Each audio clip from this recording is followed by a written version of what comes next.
আমরা সবসময় খেজুর খাই না। আসলে খেজুর খাওয়া সব সময়ের জন্যই সুন্নাহ। খেজুর খাওয়া সব সময়ের জন্যই সুন্নাহ, কিন্তু এটা আমরা মানি না, এটা আমরা জানিও না। সবাই সবসময় খেজুর খাই না, আমরা শুধু খেজুর খাই কখন, যদি রমজান মাস আসে তখন ইফতারের সময় হয়তো খেজুর খাই। তাও ইফতারের সময় যেই খেজুর খাই, ইফতারের সময় সর্বপ্রথম খেজুর খাই না, আগে শরবত খেয়ে নিই অথবা পানি খেয়ে নিই। কিন্তু প্রকৃতপক্ষে সুন্নাত হচ্ছে খেজুর খাওয়া সর্বপ্রথম। খেজুর খাওয়ার পর পানি খান কিংবা শরবত খান, যাই খান, কিন্তু খেজুর দিয়ে ইফতার করাই সুন্নাত। কিন্তু আমরা খেজুর খাই রমজান মাসে 1 মাস, তারপরে এই সুন্নাহটা আমরা জানি না। ফিতনার জামানা, আমাদের মধ্যে প্রকৃত সুন্নাহটা আমাদের মধ্যে আসে না।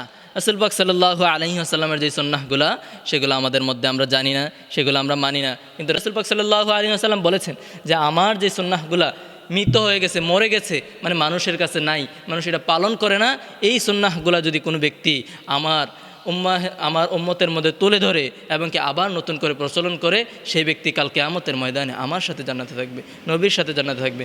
সুতরাং আমরা যদি নবীর সাথে জান্নাতে থাকতে চাই, আমাদের উচিত কী করা?